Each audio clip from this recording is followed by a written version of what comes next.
தமிழக பாஜக தலைவர் தமிழிசை சவுந்தரராஜன் தற்போது செய்தியாளர்கள் மத்தியில் பேசி வருகிறார். நேரடி காட்சிகளை பார்க்கலாம்.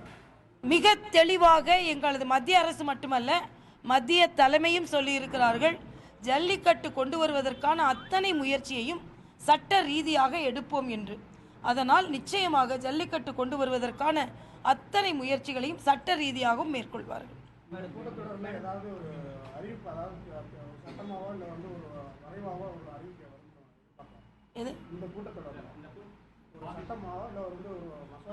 இந்த கூட்டத்தொடரில் பல பிரச்சனைகள் விவாதிக்கப்பட இருக்கிறது. எந்தெந்த பிரச்சனைகள் விவாதிக்கப்பட வேண்டும் என்று பாராளுமன்ற நிலைக்குழு முடிவெடுத்திருக்கிறார்கள். ஜல்லிக்கட்டு தொடர்ந்து பல ஆண்டுகளாக இந்த மக்களால் எதிர்பார்க்கப்பட்டு வருவதனால் அதுவும் சேர்வதற்கு வாய்ப்பு இருக்கிறது.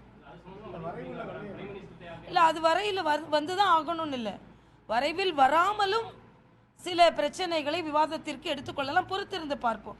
ஆனால் கொள்கை ரீதியாக மத்திய அரசு, எங்களது மத்திய தலைமையும் ஜல்லிக்கட்டு கொண்டு வருவதற்கான முயற்சி எடுப்போம் என்று கொள்கை ரீதியாக நெடுநாளைக்கு முன்னாலேயே முடிவெடுத்திருக்கிறார்கள். அதனால்தான் நாங்கள் உறுதியாக சொல்லி வருகிறோம். மேடம், காங்கிரஸ் ஆட்சியில் காளைகளை காட்சிப்படுத்தப்படும் விலங்குகள் பட்டியல் வச்சாங்க. உங்கள் ஆட்சியில் அதை எடுக்கிறதுக்கு என்ன தயக்கம்? இல்லை, தயக்கமெல்லாம் ஒன்றுமே இல்லையே. அதை எடுப்பதற்கான அத்தனை முயற்சிகளும் மேற்கொள்ளப்பட்டது மட்டுமல்ல, சட்ட அமைச்சகத்திடமிருந்தும் அதற்கான ஒரு குறியீடு வந்துவிட்டது. ஒருவேளை உச்சநீதிமன்றத்தில் தடை ஏற்படும் அளவிற்கு விவாதங்கள் வந்தால் அதை தடுப்பதற்கான ஒரு அரசாணை பிறப்பிப்பதற்கான ஏற்பாடுகளும் சட்ட அமைச்சகத்திடமிருந்து வருவதற்கான அத்தனை ஏற்பாடுகளும் செய்தாகிவிட்டோம். இல்லை, அதை நான் எவ்வளவோ வாட்டி நாங்கள் மறுபடியும் நீங்கள் அதை எவ்வளவோ முறை நாங்கள் அதை மறுத்து விட்டோம். எங்களது அகில பாரத தலைவரிடம் அதை பற்றி சொன்ன பொழுது மேனகா காந்தி அவர்கள் அதிகாரப்பூர்வ கருத்துக்களை தமிழகத்தில் சொல்வதற்கு அவரின் கருத்துக்கள் அதிகாரப்பூர்வமாக எடுத்துக்கொள்ள வேண்டிய அவசியம் இல்லை என்று சொல்லி இருக்கிறார்கள். அதனால் அவர் கருத்தை அவர் சொல்லி இருக்கிறார். அதனால் அதை பற்றி நாம் கவலைப்பட வேண்டாம். அதிகாரப்பூர்வமாக கருத்து சொல்பவர்கள் தமிழகத்தை சார்ந்த தலைவர்கள் அத்தனை பேரும் ஜல்லிக்கட்டு கொண்டு வருவதற்கான அத்தனை முயற்சிகளும் மேற்கொள்ளப்படும் என்பதை தெளிவாகவே நாங்கள் சொல்லி வருகிறோம். இது ஒரு விவாத பொருளாக எடுத்துக்கொள்வதை விட விவரமாக, நிச்சயமாக, உறுதியாக இதற்கான நடவடிக்கைகள் எடுத்து வருகிறது என்பதை நாம் முழுமையாக நம்பலாம்.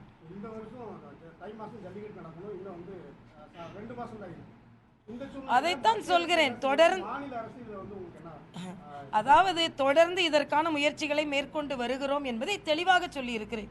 சட்ட அமைச்சகத்திலிருந்து என்ன சூழ்நிலை ஏற்பட்டு இருக்கிறது, சுற்றுச்சூழல் அமைச்சகத்திலிருந்து என்ன சூழ்நிலை ஏற்பட்டு இருக்கிறது என்று அதற்கான முடிவுகள் வரட்டும், பின்பு பார்ப்போம். எப்படி உங்களுக்கு அக்கறை இருக்கிறதோ அதைவிட பன்மடங்கு அக்கறை பாரதிய ஜனதா கட்சிக்கு ஜல்லிக்கட்டை கொண்டு வர வேண்டும் என்று இருக்கிறது. ஸ்டாலின் போன்றவர்கள் தொடர்ந்து பாஜக சொல்லி வருகிறது, இவர்கள் செய்ய முடியுமா என்று கேள்வி எழுப்புகிறார்கள். நான் அதை வன்மையாக கண்டிக்கிறேன். உங்களை விட அக்கறை எங்களுக்கு இருக்கிறது. நிச்சயமாக ஜல்லிக்கட்டு கொண்டு வருவதற்கான அரசாணை நீங்கள் கூட பிறப்பிக்கவில்லை. போன முறை உள்ளார்த்தமோடு மக்களுக்கு அதை கொண்டு வர வேண்டும் என்று உண்மையான உணர்வோடு தமிழக மக்களின் பண்பாட்டு உணர்ச்சியை மதித்து வெளிப்படையாகவே அரசாணை பிறப்பிக்கப்பட்டது என்பது அத்தனை பேருக்கும் தெரியும். ஜல்லிக்கட்டு கொண்டு வர வேண்டாம் என்று நினைத்திருந்தால் அத்தகைய அரசாணையை மரியாதைக்குரிய பிரகாஷ் ஜவடேகர் அவர்கள் பிறப்பித்திருக்க மாட்டார். அதனால் உண்மையான நோக்கத்தை முதலில் புரிந்து கொள்ள வேண்டும். ஸ்டாலின் போன்றவர்கள் 10 ஆண்டு காலமாக ஆட்சியில் இருக்கும் பொழுது அதற்கான தடையை நிரந்தரமாக நீக்கி இருக்கலாம் அல்லவா? தாங்கள் கையில் அதிகாரம் வைத்திருக்கும் பொழுது அதை பற்றி கொஞ்சம் கூட சிந்திக்காமல் இன்று அதை செய்தால் என்ன, இதை செய்தால் என்ன என்று கேட்டுக்கொண்டிருப்பதுதான் அரசியல்.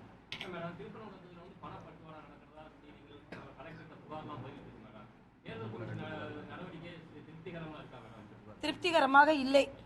ஏனென்றால் துணை தேர்தல் ஆணையர் பணப்பட்டுவாடா நடந்தால் உடனே நடவடிக்கை எடுக்கப்படும் என்று சொல்கிறார். எந்த புகாரும் வரவில்லை என்று சொல்கிறார். எங்கள் கட்சியை சார்ந்தவர்களை 3 தொகுதிகளிலும் புகார் அளித்திருக்கிறார்கள்.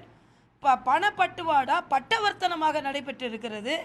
நேற்றைய தினம் நான் தஞ்சாவூரில் இருக்கும் பொழுது பழைய நோட்டுக்கள் 2000 ரூபாய் எங்கள் கையில் வந்திருக்கிறது என்று சில வாக்காளர்களை அதை காண்பித்தார்கள்.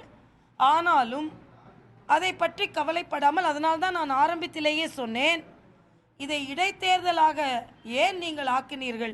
பணப்பட்டுவாடா நடைபெற்றது என்பதற்காக பொது தேர்தலாக நடைபெற வேண்டிய 2 ஜல்லிக்கட்டு போட்டி நடத்துவதற்கு மத்திய அரசு அனைத்து நடவடிக்கைகளையும் எடுத்து வருவதாக செய்தியாளர்கள் மத்தியில் பேசிய போது தமிழக பாஜக தலைவர் தமிழிசை சவுந்தரராஜன் அவர்கள் தெரிவித்தார்.